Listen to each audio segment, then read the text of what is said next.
어쩜 그렇게 오늘 말씀을 전하는 것과 맥락을 같이 해서 그렇게 이해를 드시는지, 우리가 아는 것과 모르는 것의 차이. 아이들을 키우다 보면 그럴 때가 있어요. 자주 막 어떤 바이러스나 이런 것들에 연약하니까 감기가 막 잘 걸릴 때가 있고 기침을 많이 할 때가 있습니다. 제가 생각할 때 저는 웬만하면 병원 안 가고 그냥 스스로 낫는 것, 그래야 면역력도 생기고 뭐 이런 생각을 가지고 우리 첫째를 특별히 키우며 나갈 때에 그것 때문에 많이 막 다퉜어요. 병원 가야 된다. 아이 냈더라. 그 정도도 못 버티면 안 된다. 그렇게 버티다가 이렇게 가게 되면 나중에 알겠지만 기침이 처음에는 컹컹 그냥 에치에치 이렇게 소리가 나다가 그게 심해지면 어떻게 됩니까? 컹컹컹 소리가 나요. 그러면 이게 좀 안 좋은 아주 그런 상태 가운데 놓이게 되면, 그래서 이제 버티다 이제 병원을 딱 가면 거기에 성악과 원장님이 왜 이 애를 갖다가 지금 데려왔냐고, 병을 키워서 데려왔다고. 그러니까 우리 사모는 이제 억울한 거예요. 그래서 저는 바깥에 있으니까 남편 좀 불러서 얘기 좀 해달라고. 그래서 바깥에 있다가 뭐 무슨 일이나 들어오라고 해서 들어갔더니 아빠 이렇게 하시면 안 돼요 하면서 원장님이 이제 설명을 하시더라고요. 면역력이 약할 때에는 잠깐 뭐 그냥 약이나 뭐 주사하면 되는데 이렇게 하다 보면 병이 키워지면 아이의 성장에도 문제가 생기고 여러 가지 그런 안 좋은 일이 생길 수 있다라고 이야기를 딱 하는 것을 듣고 난 다음부터는 제가 내 위주로만 생각하다 보면 문제가 생길 때가 있는 거예요. 모든 세상의 일들도 마찬가지입니다. 정확하게 알아야 되는데 부정확하게 또는 일면만 알아보고선 그게 전부이냐 알면서 나아갈 때에 문제가 발생되더라는 거예요. 신앙의 생활도 마찬가지입니다. 계속 우리가 말씀을 계속해서 상고하며 나아가는 이유가 거기에 있는 거예요. 하나님을 보다 더 잘 알아가기 위해서 우리가 말씀을 계속해서 묵상하고 하나님의 뜻이 무엇인지를 바로 알기 위해서 우리가 나아가는 것입니다. 정말로 하나님의 은혜가 얼마나 크고 그 은혜가 우리 가운데 얼마나 소중한 것인 것을 안다라면 그 하나님의 은혜를 놓치지 않기 위해서 하나님 앞에 부르짖고 하나님 앞에 나아가고 하나님 도와달라고 그렇게 나아가는데, 그 하나님의 은혜를 갖다가 제대로 알지 못하면 나는 왜 이 모양으로 사느냐, 하나님의 섭리나 이런 것들에 대한 어떤 원리, 우리를 선으로 인도하시느라는 하나님의 은혜의 뜻을 제대로 알지 못하면 내 현실만 바라보며 원망불평할 때가 많이 있다라는 거예요. 그렇기 때문에 하나님의 말씀도 제대로 아는 것과 모르는 것에 분명한 차이가 있음을 우리가 알 수가 있는데, 오늘 우리에게 주신 하나님의 말씀 사무엘상 25장은 바로 이스라엘의 영적 지도자였던 사무엘 선지자가 이제 세상에 유명을 달리합니다. 그런 모습에서 다윗은 여전히 그 일들 가운데 어떤 상태였느냐, 그 사무엘에게 일찍이 사울왕을 하나님이 버리시고 이제 다윗을 새로운 이스라엘의 지도자를 세우려고 기름을 부음 받았지만 여전히 다윗은 도망자의 신세 가운데 놓여질 수밖에 없는 그런 상태였어요. 그래서 그런 기름 부음을 받았음에도 불구하고 왕의 자리 가운데 바로 이스라엘 지도자를 세움받은 것이 아니라 골리앗을 죽이는 영웅으로, 그리고 사울왕의 사위로, 더 나아가 그런 일들 속에서 사울왕의 시기를 받아서 계속해서 도망자의 신세 가운데 있었던 그런 시절의 이야기를 이야기하고 있는데, 이런 사울왕의 끊임없는 어떤 죽음의 그런 손길을 피하면서도 다윗은 어떻게 하느냐, 하나님의 때를 여전히 기다리며 나아가는 믿음의 모습을 우리에게 증거하고 있는 거예요. 그런 모습에서 이제 다윗이 갈멜 땅에 그렇게 거주하게 되는데, 그 갈멜 땅에는 나발이라는 거부가 있었습니다. 수많은 그런 목축들을 그렇게 키우며 나가는 일들 속에서 수많은 그 시대에 치안이 제대로 된 시대가 아니에요.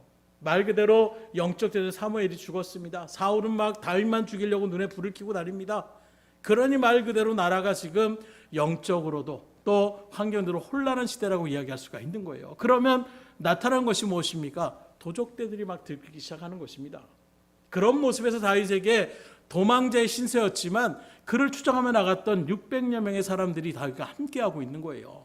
그런 모습에서 다윗이 거기에 자리를 딱 잡고 있으니까 다른 도적대들이 감히 나발의 어떤 목축을 방해하거나 어떤 도적의 일들을 하지 못하는 이런 일 가운데 있는 것입니다. 전반적인 내용을 바라보게 되면 다윗이 또 그런 일들을 갖다가 일부러 주변의 어떤 위협들을 막아왔음을 우리가 바라볼 수가 있는 거예요. 그러던 날에 이제 그 목축업을 했던 나발이 그 일들 속에서 양털을 깎는, 오늘날로 우리 농사로 얘기하면 추수기가 된 것입니다. 말 그대로 이제 길렀던 양털들이 어느 정도 그렇게 털이 무성무성하고 그 양털을 깎아서 이제 내다 팔고 이런 일들 가운데서 쉽게 말하면 수입원이 이제 창출하는 그 시기였다라는 거예요. 기쁜 시기입니다. 그래서 이런 시기 가운데서 다윗이 자기의 사람들을 보내가지고 나발에게 이야기하는 거예요. 우리가 지금 이렇게 기거하고 있는데 그런 일들 속에서 우리에게도 좀 먹을 것을 나눠줘라. 그랬더니 나발이 펄쩍 뛰는 것입니다. 그러면서 다윗을 모욕까지 하는 거예요. 어떤 불량배의 패거리처럼 그런 모습으로 하나님의 종이었던 다윗을 모욕하는 것입니다. 이 소리를 듣고 다윗도 분개하는 거예요. 지금까지 우리가 그렇게 보호해주고 지켜줬는데 그것 좀 나눠주지 않고 이렇게까지 나를 모욕하는 이 모습에서 다윗이 이제 자기의 군대들을 이끌고 나발을 치러 가는 그런 일들 가운데 있는 것입니다. 이런 속에서 이제 나발의 아내였던 지혜로운 여인이라고 할 수 있는 이 아비가일이 그런 자초지정의 이야기를 듣고 급히 사람들을 그렇게 음식을 준비해서 다윗 앞에 무릎을 꿇고 이야기하는 대목이 바로 오늘 읽었던 본문의 말씀이라고 얘기할 수가 있는 거예요. 이 모습에서 다윗이 이제 나발을 치러 왔던 그 발걸음을 돌이키고 다시금 돌아가게 되는 이 지혜로운 여인의 발걸음 속에서 어찌 보면 한순간에 집안 자체가 몰락할 수도 있는 그런 위기를 넘길 수 있었던 그런 모습을 지금 나타내고 있는 것입니다. 바로 여기서 우리는 아는 자와 모르는 자의 차이를 분명하게 깨달을 수가 있는데, 오늘 그 말씀을 같이 참고하며 나갈 때에 여러분들은 과연 아는 자의 자리에 있는지 아니면 여전히 모르는 자의 자리에 있는지, 혹 모르는 자리에 있다라면 오늘 주의 말씀 앞에서 다시금 하나님의 은혜를 붙잡고 주의 놀라운 역사를 체험하며 누리며 나아갈 수 있기를 주님으로 축원합니다. 그래서 먼저 모르는 사람이라고 할 수 있는 나발의 그 문제점을 살펴보면, 먼저 나발은 다윗을 제대로 알지 못했어요. 사실 오늘 우리들도 많이 듣고 있는 다윗, 그 시대에 나발도 다윗의 풍문을 분명히 들었을 것입니다. 나라가 위기 가운데 있을 때에 그 소년이 물맷돌 한 방으로 그 거대한 골리앗을 그렇게 때려잡았던 이런 소식 가운데서 다윗이 영웅이 되었고, 심지어 사울왕 그 이스라엘 나라의 사위로 군대 장관으로 그렇게 세워받았다는 것, 그 나라 백성으로서 나발도 분명히 풍문을 들었을 것이라는 거예요. 그런데 정작 그런 다윗이 나발에게 도움을 요청했을 때에 뭐라고 그가 대답을 하느냐? 사무엘상 25장 10절 이하를 바라보면 이렇게 말합니다. 나발이 다윗의 사람들에게 대답하여 이르되 다윗은 누구며 이새의 아들은 누구냐? 요즘에 각기 주인에게서 억지로 떠나는 종이 많도다. 내가 어찌 내 떡과 물과 내 양털 깎은 자를 위하여 잡은 고기를 가져다가 어디서 왔는지도 알지 못하는 자들에게 주겠느냐 한지라. 한마디로 얘기하면 다윗을 지금 무시하고 있는 거예요. 그리고 그의 말하는 이런 대목을 바라보면 그가 다윗을 전혀 모르는 사람이 아니었습니다. 이새의 아들은 누구냐? 이 말은 다윗이 이새의 아들인 것을 알았다라는 거예요. 또 주인에게서 억지로 떠나는 종이라고 하는 것은 지금 사울왕에게 쫓기는 그런 자리 가운데 있었다는 것 또한 나발은 알고 있었다라는 거예요. 다만 나발은 뭘 생각하고 있었느냐? 지금 사울왕에게 팽당해서 여기저기 유랑하면서 도망치는 다윗의 그 정말로 어려운 처지만을 생각하며 지금 다윗을 푸대접하며 그를 무시했다라는 거예요. 바로 이게 문제라는 것입니다. 다윗은 아직 공식적으로는 왕으로 등극하진 않았지만 하나님께 이미 택함 받은 사람이었어요. 그리고 하나님이 그를 통해서 하나님의 나라를 세우고 그를 통하여 심지어 그의 후손 가운데에 메시아를 이 땅에 보내기로 했던 하나님의 언약을 받은 왕이 바로 다윗이었다라는 거예요. 비록 지금은 도망자의 신세지만 하나님의 그 은혜의 순간을 기다리며 나갔던, 하나님의 때를 기다리며 나갔던 것이 지금 다윗의 모습이었다는 것입니다. 당장의 형편은 그렇지만 그 사울왕에게 도망자로서 그렇게 이리저리 유리하며 나가는 그런 모습을 나가는 나발은 바로 이러한 다윗만을 지금 바라보며 그를 하찮게 여기고 그를 무시했다라는 거예요. 이런 류의 일들은 이 세상은 마찬가지입니다. 한 사람이 도움을 요청했는데 그를 막 무시하고 나갔던 그 사람이 알고 보니까 대단한 부유한 사람이었던 모습들, 이런 식의 어떤 드라마틱한 이야기들을 우리가 바라보는 것처럼 보여지는 외모만을 우리가 바라보는 사람을 무시하는 것은 정말로 무지한 자의 모습이라고 이야기할 수밖에 없는 거예요. 결국 이런 나발이 다윗을 푸대접하는 이 일들 속에서 어떻게 합니까? 그런 모습에서 다윗이 군대를 일으키며 나아가는 이런 위기의 순간까지 맞이하게 되는 거예요. 왜 이런 일이 벌어집니까? 그의 무지함 때문이었어요. 이 무지 때문에 자기와 자기의 가문까지도, 모든 사람들까지도 다 몰살당한 큰 위기 가운데에 처할 수가 있었다는 것입니다. 그런데 오늘 말씀에 대한 나발만 그런 사람이냐? 오늘 우리들도 그렇게 무지한 가운데서 비록 예배는 드리지만, 교회는 다니고 있지만 정작 예수님이 누군지도 제대로 알지 못하고 그 예수님을 오히려, 하나님을 오히려 원망하며 마치 내 친구처럼 아무렇게나 얘기해 드리는 그런 존재를 우리가 이야기하며 나갈 때가 있지 않냐라는 거예요.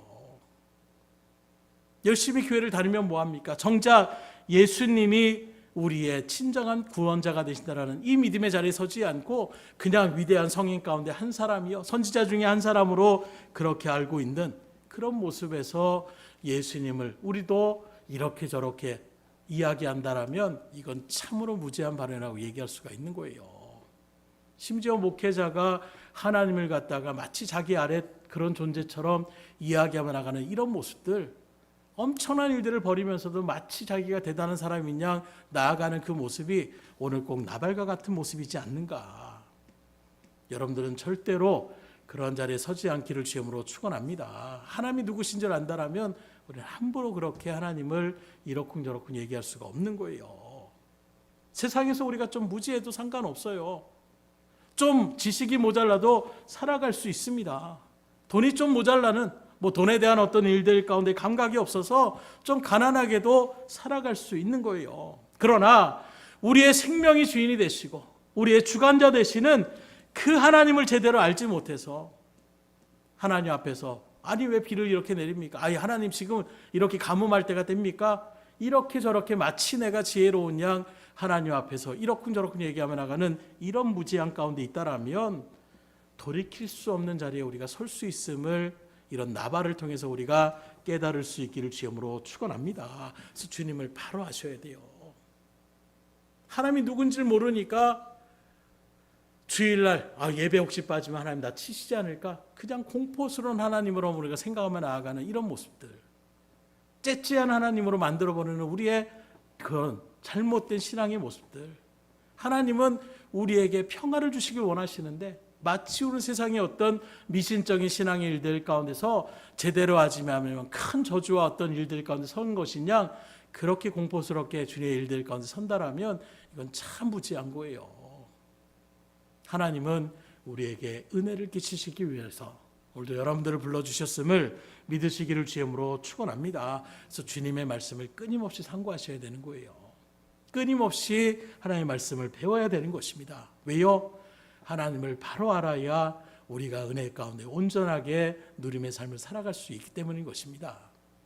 앞서 말한 것처럼 엘리베이터에 회장이 누군지, 이사가 누군지, 중역들이 누군지 알지 못하니까 뒤에서 삑삑 소리만 내고 그걸 바라보는 일반 사원들이 바라볼 때는 얼마나 무지해 보이겠어요. 두 번째로 이 나발은 탐심으로 인하여 인색함으로 가득했던 사람의 모습. 사실 나발이라는 이름 자체가 희한합니다. 우리가 자녀들을 낳을 때도 이름을 지을 때 얼마나 많이 고심을 해요. 의미를 좀 부여하고 이렇게 살았으면 하는 어떤 소망의 일들 가운데서 이런저런 이름들을 갖다 우리가 생각하는데, 이 나발이라는 이름 자체의 뜻이 바로 무엇이냐? 미련하다, 이런 뜻을 갖고 있는 거예요. 어떻게 이름 자체를 저 사람 미련한 사람이야 이렇게 이름을 지을 정도로 그렇게 나발이라는 뜻을 나타내고 있는데 왜 이렇게 이름을 지은지 모르겠지만 안타까운 것은 미련하다는 그 이름에 걸맞게 그의 행동도 미련하더라는 거예요. 그래서 이름을 잘 지셔야 돼요. 25절의 말씀에 보니까 원하옵나니 내 주는 이 불량한 사람 나발을 개의치 마옵소서. 그의 이름이 그에게 적당하니 그의 이름이 나발이라 그는 미련한 자니이다. 아비가일 아내가 지금 얘기하고 있는 거예요. 이 사람 이름 값을 한다라는 것입니다. 이름 뭐냐? 미련하다라는 거예요. 그래서 내 주께서 보내신 소년들을 제대로 알아보지 못했다라고 이 여인이 고백하는 모습을 바라볼 수가 있는 것입니다. 그러면 왜 이렇게 나발이 미련했을까요? 그저 이름 때문에 그런 것이냐? 그 원인은 다른 데 있지 않고 자기의 재물에 대한 그 탐심, 그것이 그에게 교만이었고 그 탐심의 마음이 인색함으로 나아가는 미련한 자리 가운데에 그렇게 서게 되더라는 거예요. 그래서 소탐대시라는 얘기도 있잖아요. 작은 것을 탐하다가 큰 것을 잃어버리는 것처럼 지금 다윗에게 조금 그 잔치 가운데 있었던 뒤에도 우리가 바라보겠지만 자기는 왕의 잔치처럼 아주 거대하게 그렇게 흥청망청 먹고 있는 그런 부분에서 정말 다윗에게 원하는 것들에 따르면 남은 어떤 일들 속에서도 얼마나 자기 삶에도 유익이 되겠어요. 근데 그것 조금 아끼겠다고 하다가 완전히 가문 자체가 몰살당할 수 있는 이런 위기 가운데 놓여지는 이것이 바로 소탐대실과 같다라고 이야기할 수가 있는 것입니다. 그렇기 때문에 이런 일들 가운데서 오늘 우리들도 깨달을 수 있는 것이 바로 무엇입니까? 나의 것을 내 것으로 생각하고 그 작은 것을 탐하다가 하나님의 은혜를 저버리지 않기를 주임으로 축원합니다.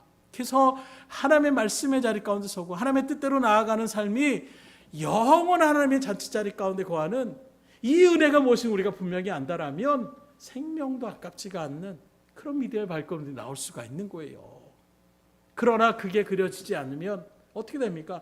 지금 당장 내 발등에 불이 떨어졌는데 내 삶이 지금 그것 때문에 힘들 수가 있는데 이 세상이 전부인 것을 살아가는 평생 내가 아니 수십 년 수만 년 살 것처럼 생각하고 있지만 우린 그런 존재가 아니라는 거예요.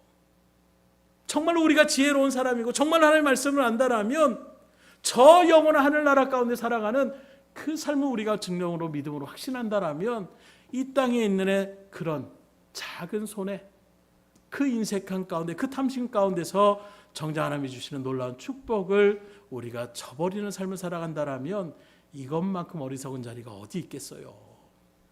오늘 이 말씀이 여러분들의 심령 가운데에 계속해서 상고하며 묵상하는 가운데에 정말로 우리가 소망해야 될 그 은혜의 자리가 어떤 것인지를 새겨나갈 수 있기를 주임으로 축원합니다. 한국교회가 어느 순간에 하늘나라의 소망은 잃어버리고 이 땅에서 하나님이 어떻게 도움받아서 성공할까? 이 땅에서 내가 어떻게 하나님께 도움받아서 행복할까? 이 땅에서 내가 어떻게 하나님 앞에 도움받아서 우리 자녀들이 잘 될까? 여기에만 나아가는 이 세상의 미신적인 신앙과 통일선상에 지금 놓여지고 있는 하나님의 은혜가 무엇이고 하나님이 정말로 우리에게 배설하신 그 하늘나라의 처소를 우리가 바라보지 못하니까 오히려 세상에 복음을 전하는 일들이 부끄럽게 여겨지는 거예요. 그러다가 내가 손해보면 어떡하지? 그러다가 사람들이 날 무시하면 어떡하지? 그것을 통해서 하나님이 우리의 발걸음을 통하는 그 사명자의 발걸음, 그 영혼을 사랑하며 나가는 하나님의 뜻 가운데서는 그 모습이 하나님께서 참으로 기뻐하시고 우리에게 정말로 놀라운 생명의 면류관을 은혜의 면류관을 우리에게 준비된다는 이 은혜를 우리가 안다라면 우리의 삶은 분명히 지금보다는 보다 하나님의 은혜 가운데 믿음으로 나아갈 수 있는 그런 자리의 매김을 할 수가 있을 것입니다. 그래서 우리 김사님도 말하잖아요. 죽음의 위기 가운데에 들어가게 되니까 그때 번쩍하며 생각나가는 그 마음, 그 속에서 삶의 방향이 바뀌어질 수 있는 거예요. 왜요? 시각이 바뀌어지니까.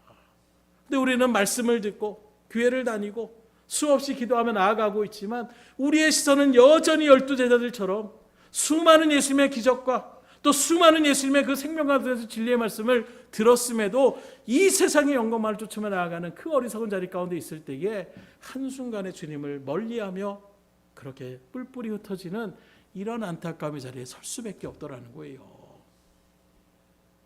한국교회가 위기입니다. 기독교가 위기입니다. 바로 이 순간에 여러분들이 무엇이 정말로 우리 가운데 중요한 것이고 무엇을 우리가 소망하며 살아가는지를 다시금 믿음으로 굳건히 세워나갈 수 있기를 주임으로 축복합니다. 그래서 31절을 바라보세요.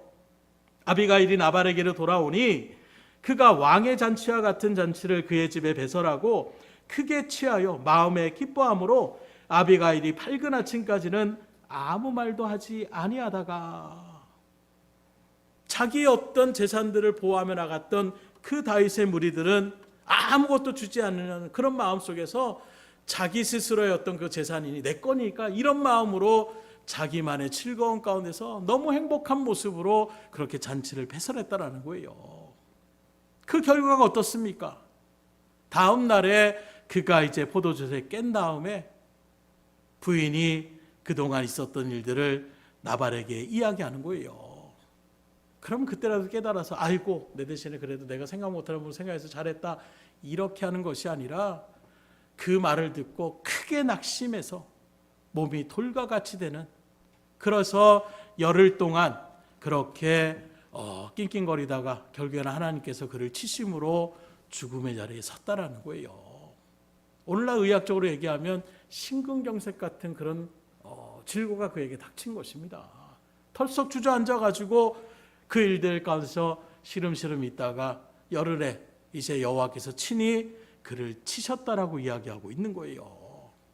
이런 마음을 우리가 잘 알고 우리가 청지기라고 늘 말씀드리지만 내 것인 양 우리가 나발의 그 일들 속에서 아이고 그거 내가 어떻게 줘 이런 마음, 이 인색한 마음으로 살아가지 마시고 넉넉함으로 하나님 주신 은혜로 나에게 맡기신 그 하나님의 역사를 생각하면서 하나님이 그 일들 가운데에 주시는 은혜를 우리가 그대로 베풀며 나갈 때에 하나님은 또 채워주신다고 약속하여 주시는 거예요. 그런 마음으로 오직 주님만을 사랑하는 그 믿음의 일들 가운데서 인색하지 마시고 넉넉함으로 하나님의 일들 가운데 통참하며 나갈 수 있기를 주님으로 축원합니다. 셋째로 나발은 어떤 사람이었느냐? 한치 앞도 내다보지 못했던 어리석음이라는 사람이었다. 말씀드린 것처럼 지금 나발은 자기가 한 짓이 얼마나 큰 위기를 초래하게 되는지 알지 못하고 뭐하고 있어요? 흥청망청 거기에 술에 취해가지고 기쁨 가운데에 그렇게 대취했다라고 얘기하고 있는 거예요. 지금 죽음의 무리가 자기들한테 다가오는 줄도 모르고 그 잔치 가운데서 그냥 오늘 하루만 그냥 즐겁게 사는 것이냐 그렇게 살아가고 있는 그의 모습 얼마나 어리석습니까? 목축업으로 거부가 돼서 이제 추수기에 이 많은 것들이 내가 이번에 손해 하나도 보지 않고 어떤 피해도 입지 않고 내가 이제 많은 걸 했으니 이제 남은 일은 즐겁게 내가 그렇게 만족감을 누리며 살아야 되겠다 이런 마음 가운데 살던 그 마음, 그런데 열흘 만에 죽음을 당할지 누가 알았겠어요? 마치 어리석은 부자와 같은 그 모양을 지금 취하고 있지 않습니까? 이제는 내가 소출이 많아졌으니까 창고를 크게 짓고 이제 남은 생각은 내가 편하게 살아야 되겠다. 하나님 뭐라고 합니까? 오늘 내 영혼을 내가 취한다라면 네 남은 것이 누구의 것이 되겠느냐? 나발이 바로 그 어리석은 부자의 모습을 그대로 보여주고 있지 않아요. 이제 추수를 맞이해서 남은 해에는 이제 내가 또 즐겁게 이렇게 살아도 충분한 재산을 내가 그렇게 소유했다고 얘기하는데 열흘 만에 그렇게 죽음을 맞이할지 누가 알 수가 있겠습니까? 그런데 여기서 우리가 바라볼 것이 아니 그가 그런 일들 가운데 낙심하는 것으로 끝날 수도 있는데 굳이 하나님께서 왜 그를 치셨냐는 거예요. 말씀 가운데 바라보면은 분명하게 하나님께서 그 일들 가운데서 그를 치셨다라고 분명하게 말씀하고 있는 것입니다. 왜 그러셨을까요? 여러 가지 이유가 있겠지만 가장 큰 이유는 하나님이 세우신 그 다윗을 조폭 정도로 불량한 사람 정도로 그렇게 매도하며 나갔던 그 모습이 하나님 앞에 치심을 당할 수밖에 없는 것입니다. 왜냐? 다윗을 그렇게 세우신 분이 누굽니까? 하나님이 그를 세우신 거예요. 하나님이 세우신 종을 갖다가 무시하는 곧 누구를 무시하는 것과 똑같으냐? 하나님을 무시하는 것과 똑같이 여기신다라고 말씀하고 있는 것입니다. 그래서 우리가 아는 것처럼 사울이 전에 바울도 어떻게 합니까? 기독교인들을 박해하며 나가는 그 모습 속에서 주님은 뭐라고 합니까? 왜 나를 핍박하느냐? 믿음의 사람들은 곧 하나님이 세우신 사람들이, 하나님 부르신 사람들, 그 사람들을 박해하고 비판하는 것은 곧 하나님을 무시하는 것과 똑같은 것임을 우리에게 이야기하고 있는 거예요. 그러니 하나님의 세우신 교회를, 또 하나님의 세우신 지도자들을 여러분들이 인정하며 나갈 수 있기를 주님으로 축복합니다. 여러분들이 보기에 불의하면 하나님이 치세요. 근데 굳이 그 일들을 내가 이러쿵저러쿵 얘기해서 나 또한 하나님 앞에 그렇게 치신받는다라면 이것만큼 어리석은 자리가 어디 있겠습니까? 그래서 사람들을 이렇게 저렇게 얘기하며 나가는 것은 우리가 참 경계해야 될 모습이에요. 오직은 성경이 비난하지 말아라, 비판하지 말아라. 왜요? 오늘도 우리 아이들하고 같이 이렇게 오면서 두런두런 얘기를 하는데 자기 얘기를 잘 안 하고 상대방의 얘기만을 들어준다라는 거예요. 그 이유가 뭘 것 같아요? 딴 사람들의 얘기를 쭉 들어주게 되면 자기 얘기 들어주니까 그 사람도 기분 좋아한다는 거예요. 일단은. 그리고 그 사람들이 막 얘기하다 보면 어떻게 되느냐? 자기의 약점을 스스로 이야기할 때가 있다라는 것입니다. 그러면 그 사람에게 좋은 인상도 끼칠 수 있고 그 사람의 약점을 칠 수 있는 무기도 갖고 있을 수 있다. 이런 얘기를 하더라고요. 야, 벌써 저렇게 컸나? 그럴 때가 있어요. 사람들이 말을 막 하다 보면 자기도 모르게 실수를 그렇게 할 때가 있습니다. 그런 모습 가운데 나가는 것처럼 우리가 바라볼 때에도 그렇게 딴 사람을 비판하다 보면 오히려 내 얼굴에 스스로 침을 뱉는 그런 자리 가운데 서는 모습들도 있는 거예요. 그래서 제가 몇 번 부끄러운 고백이지만 왜 그렇지? 이렇게 얘기할 때에 당신도 그렇잖아. 이 소리 들으면 참 부끄러울 수밖에 없는 거예요. 그러기에 딴 사람을 판단하려고 비판하려고 하지 마시고 오히려 그런 영혼일지라도 여러분들이 사랑으로 기도하며 주님 앞에 간구하며 나갈 수 있기를 주님으로 축원합니다. 오늘 우리 앞날도 우린 예측할 수 없잖아요. 내일 당장 난 죽을 것 같아요 하는 사람들 계세요? 다 내일도 똑같이 우리가 아침에 일어나서 또 하루를 또 보내고 우린 다 그렇게 너무나도 왜요? 그렇게 쭉 살아왔으니까 내일의 삶도 똑같이 그렇게 살아갈 수 있을 생각하지만 지금 너무 장마철이나 이런 일들 가운데서 한순간에 안타까운 그런 현상들, 그런 사건들을 바라볼 때에 다시금 느껴지게 되는 거예요. 덧없는 것이 우리의 인생이구나. 내일 당장 내가 죽을 줄 안다라면 오늘 우리가 마음껏 내 멋대로 그렇게 살아갈 수가 있겠습니까? 오히려 그러기에 병원에 있었던 사람들이 더 자신의 삶을 돌아보고 또 준비하며 나아가는 이런 모습에서 주옥 같은 그런 말들을 남길 때가 있는 거예요. 나발처럼 오늘 우리들도 어떻게 될지 모르는 그런 인생인 것입니다. 천년만년 살 것처럼 어리석은 자리 가운데서 하나님을 모욕하거나 또 주의 일들 가운데 인색함으로 탐욕을 부리다가 오히려 그 일들 속에서 하나님 앞에 엉뚱한 그런 일들을 당하지 않기를 주님으로 축원합니다. 그렇기 때문에 우리가 하나님의 일들 가운데서 다른 사람을 비판하는 것은 우리가 참 경계해야 될 모습인 거예요.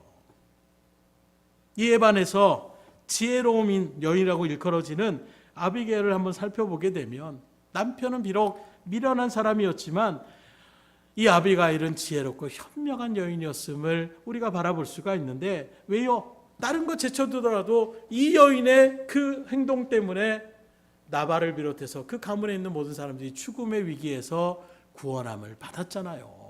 이거 하나만으로도 이 여인이 얼마나 현숙한 여인임을 바라볼 수가 있는데 그렇다면 이 아비가일의 지혜, 그것이 구체적으로 무엇이고 또 그가 무엇을 알았기 때문에 문제를 해결받을 수 있었느냐. 먼저 이 아비가일은 다윗이 누군지를 제대로 알고 있었던 사람이었습니다. 나발에 보냈던 이 아비가일은 위기 상황 속에서 자기가 어떻게 처신해야 될지를 올바로 아는 영적인 지혜가 있는 그런 여인이었는데 그 모든 일들 가운데 상황이 판단되니까 즉각적으로 행동할 수 있는 추진력도 또한 갖고 있었던 여인을 바라볼 수가 있는 거예요. 무엇보다도 말씀드린 것처럼 아비가일은 평소에 자기 남편 나발이 어떤 사람인지 분명히 알고 있었어요. 완고하고 또 불량한 사람이라는 것을 이야기하고 있는 것입니다. 그러니 그런 이야기를 딱 들었을 때에 위기를 느꼈을 거예요. 그러면 어떤 마음이 들겠습니까? 남편한테 가서 아이 당신 뭐 하는 짓이냐고 지금 다윗이 남편을 갖다 따지고 이렇게 나가는 것이 아니라 오히려 남편에게 알리지 않고 왜요? 알려봤자 제대로 알아듣지도 못하고 그런 일들 가운데서 엉뚱한 일을 벌이며 나가는 그 모습에 있으니까 자기가 예물을 직접 준비해서 문제 해결을 그렇게 이끌어 나가는 모습을 보여주더라는 거예요. 그리고 이런 그의 행동은 다윗의 마음을 돌이키게 했고 결국에는 가문의 그 몰살의 위기를 타파해 나갈 수 있는 문제 해결의 장소가 되었다는 것입니다. 이런 아비가일과 같은 현명하고 지혜로운 그런 사람이 될 수 있기를 주님으로 축원합니다. 그래서 이 나발과 달리 아비가일은 다윗이 누군지를 알았다라고 했는데 그의 고백을 바라보고 말 수가 있는 거예요. 24절의 말씀에 보니까 그가 다윗의 발에 엎드려 이르되 내 주여 원하건대 이 죄악을 나 곧 내게로 돌리시고 여종에게 주의 귀에 말하게 하시고 이 여종의 말을 들으소서. 28절에도 보면 주의 여종의 허물을 용서하여 주옵소서. 여호와께서 반드시 내 주를 위하여 든든한 집을 세우시리니 이는 내 주께서 여호와의 싸움을 싸우시며 내 주의 일생에 내 주에게서 악한 일을 찾을 수 없음이니이다. 아비가일이 다윗 앞에 엎드려서 얘기하는 일들 가운데서 많이 등장하는 단어가 있는데 그게 바로 무엇이냐? 내 주여 내 주여 이렇게 표현하고 있는 거예요. 나발은 불량한 그런 깡패처럼 다윗을 그렇게 매도했지만 아비가일은 내 주라고 나의 주인이라고 철저하게 자기를 낮추면서 고백하고 있는 것입니다. 왜 이런 고백을 합니까? 다윗이 데리고 있는 600명의 그 용사들 때문에 두려워했던 것이 아니에요. 하나님이 쓰시는 종인 것을 알고 하나님을 그를 통해서 하나님의 나라를 세우실 것을 그는 믿음으로 바라보는 지혜의 여인이었기 때문에 이렇게 고백하며 나갈 수가 있었다는 것입니다. 오늘도 마찬가지예요. 말씀드린 것처럼 예수님이 누구이신지를 우리가 분명히 아셔야 된다는 거예요. 이스라엘 사람 2000년 전에 십자가에 죽으셨던 분, 이 정도의 모습이 아니라 정말로 그분이 이 땅에 왜 내려오셨고 그 십자가에 죽으신 무엇을 의미하고 있고 그 예수님이 우리의 어떤 존재인지를 우리가 분명하게 알 때에 우린 결코 세상의 어떤 미혹적인 말들에 흔들리지 않는 거예요. 이후에 점점점 어떤 종교적인 일들 또 예수에 대한 어떤 일들에 대한 부분들을 이러쿵저러쿵 이야기하는 지금도 많은 목수고 이런저런 일들 가운데서 여러 가지 글들이 참 많이 있어요. 그런 말들에 현혹당하지 않기를 주님으로 축원합니다. 그래서 어떤 분은 그렇게 또 얘기해요. 부처가 더 예수 전에 왔고 그런 어떤 교리나 이런 것들이 비슷한 부분이 있어서 동서양의 일들 가운데서 이런 일들을 갖다가 또 따라한 것이다. 이런저런 일들 나름의 학식을 갖고 있는 사람들이 그렇게 이야기를 하며 나아갈 때에 겉핥기식을 하는 역사적인 어떤 인물로만 알 때에는 그렇게 접근할 수밖에 없는 거예요. 반명하게 여러분들의 심령 가운데 새기시길 원합니다. 예수님은 우리의 유일한 구원자가 되심을 분명히 여러분들의 심령 가운데 새길 수 있기를 주님으로 축원합니다. 이게 흔들리면 우리는 헛된 믿음의 자리에 설 수밖에 없는 거예요. 눈앞에 닥친 문제를 이 여인은 어떻게 해결하며 나아갑니까? 남편이 행한 짓과 다윗이 군대를 이끌고 온다는 그 소식을 접하며 그 놀람 속에서 그 당황 가운데서도 이 여인이 보통 여인이었다면 말씀드린 것처럼 잔치집에 가가지고 남편한테 우리 다 죽게 됐다. 당신이 미련한 짓 해가지고 그 이름값 하느라고 이게 뭐하는 짓이냐.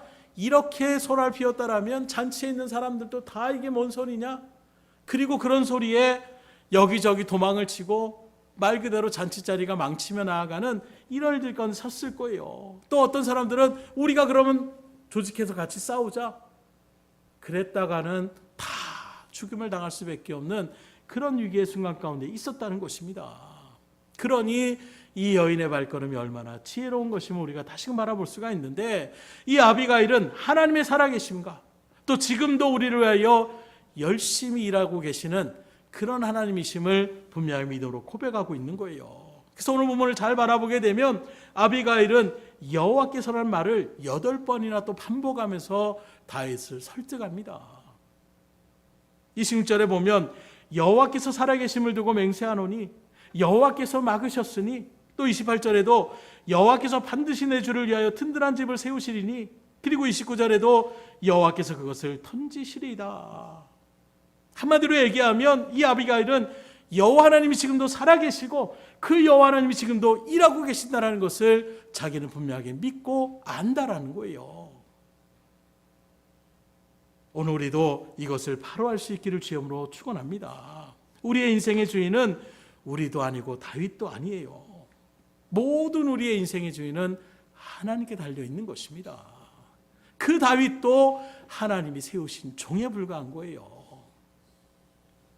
아비가일은 이런 믿음이 있었기 때문에 가정의 공동체를 위기 가운데서 살릴 수 있는 그런 자리매김을 할 수가 있는 것입니다.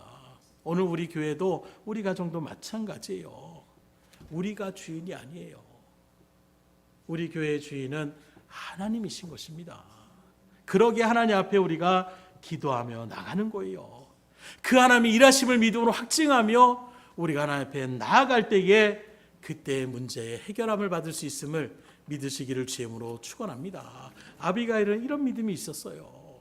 그리고 그녀에게는 그 무엇보다도 겸손하게 자기를 낮추는 사람의 모습이 지혜로운 그의 모습을 바라볼 수가 있는데, 앞서 그 남편 나발이 다윗을 무시하고 교만한 일들 가운데 있었다라면 지금 아비가일은 다윗이 하나님께 세우신 그런 하나님의 종인 것임을 믿음으로 알고, 그래서 다윗 앞에 어떻게 합니까? 머리를 땅에 대고 엎드려서 철저하게 자기를 낮추며 주의 여정에 드는 것을 들어달라고 이야기하고 있는 거예요. 그리고 그녀의 최대 장점은 바로 무엇이냐? 28절 첫 부분에 바라보게 되면 주의 여정의 허물을 용서하여 주옵소서.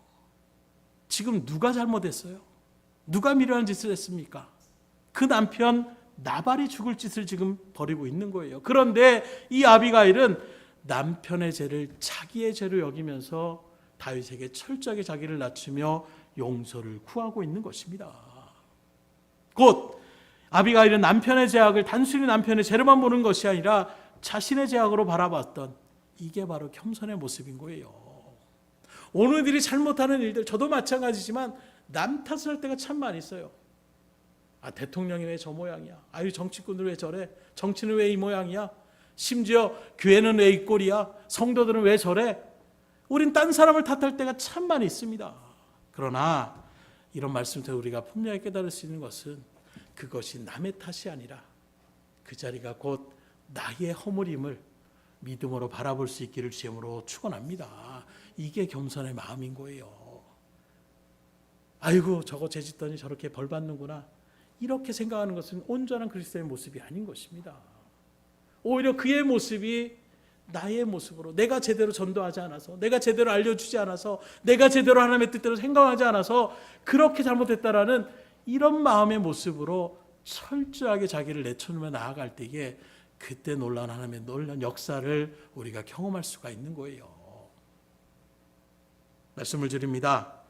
나발은 모르는 자였지만 아비가일은 다윗이 누구인지를 분명히 아는 사람이었고, 나아가 자신이 누구인지를 알고 있는 여인이었어요. 그래서 예상치 못하게 찾아왔던 그 무서운 심판의 칼날을, 또 자신의 인생을 오히려 바꾸게 되는 놀라운 역사를 바라보게 되는데, 그 뒤에 바라보게 되면 이 어리석은 나발에 보냈던 이 아비가일이 다윗의 부인으로 그렇게 등극하게 되는 것을 바라볼 수가 있는 것입니다. 그렇다면 오늘 이런 말씀을 통해서 우리가 깨달아야 될 것이 무엇입니까? 우리도 주님을 바로 아셔야 돼요.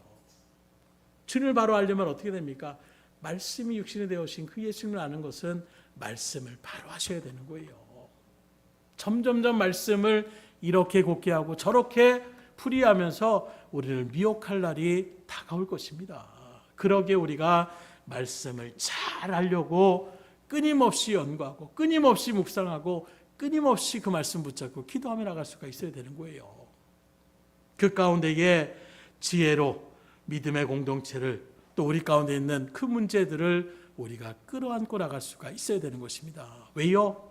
이 여인의 마음처럼 저 사람 문제니까 저 사람 저러다가 죄 받겠지, 저러다 징계 받겠지, 그게 아니라 오히려 그 영혼의 허물을 내가 마음껏 새기며 예수님처럼 주여 저들이 하는 죄를 알지 못하니 용서해달라는 이 믿음의 간구가 우리 가운데 나올 수 있어야 되는 거예요.